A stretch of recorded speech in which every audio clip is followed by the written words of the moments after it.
Magandang gabi mga kaibigan. Ang pamagat ng kuwento natin ngayon ay Anak ng Halimaw. Si Mutya ay isang napakagandang dalaga. Lahat ng kalalakihan sa bayan nila ay humahanga sa kanya. Ngunit walang panahon sa pag-ibig si Mutya. Wala siyang ibang gustong gawin kundi ang makipaglaro sa mga hayop sa loob ng gubat na malapit sa bahay nila. Isang araw ay hindi nakauwi si Mutya. Hinanap siya ng kanyang mga magulang. Nakita siya ng mga ito na nakahandusay sa gubat. Puno ng sugat, kalmot at sira-sira ang damit. Mabuti na lang at hindi malubha ang mga sugat at madaling gumaling.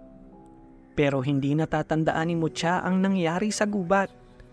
Blanko ang kanyang alaala na para bang binura ito ng sinasadya. Lumipas ang isang buwan. Hindi dinatnan si Mutya at pagkaraan ng 3 buwan ay lumaki na ang tiyan nito. Buntis si Mutya. Galit na galit ang mga magulang niya. Hiyang-hiya sila sa ginawa ng kanilang anak. At kahit anong gawing paliwanag ni Mutya na wala siyang nobyo o lalaking gusto ay hindi naniniwala ang kanyang mga magulang. Gusto nilang ipalaglag ang dinadala ni Mutya dahil hiyang-hiya na sila sa mga kapitbahay nila.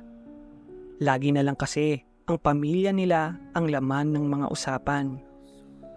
Ngunit ayaw ni Mutya na ipalaglag ang kanyang anak. Marahil nga ay hindi niya alam kung paano siya nabuntis, pero hindi niya hayaang mawala ang kanyang magiging anak. Mahirap man ang dumaang 9 na buwan, ay tiniis ni Mutya ang lahat ng sumbat at galit ng kanyang mga magulang. Kasama na ang mga mapanghusgang tingin ng kanilang mga kapitbahay. Ngunit gulat na gulat at takot ang mga magulang ni Mutya. Nagsilang siya ng isang sanggol na mukhang halimaw. Kulay asul ang balat, may maliit na pangil, pula ang mga mata at may maliit na buntot. Kaya naman, agad kinuha ng mga magulang ni Mutya ang sanggol, habang akap-akap pa ito ni Mutya.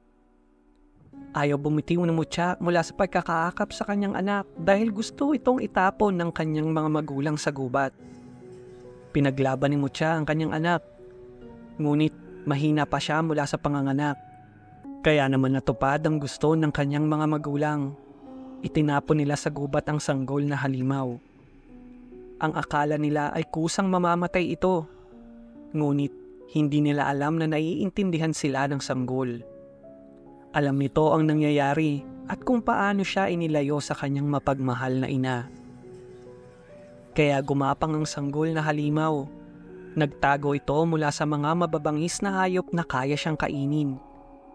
Nagpalaki ito at nagpalakas ng 10 taon hanggang sa maging dambuhalang halimaw ito.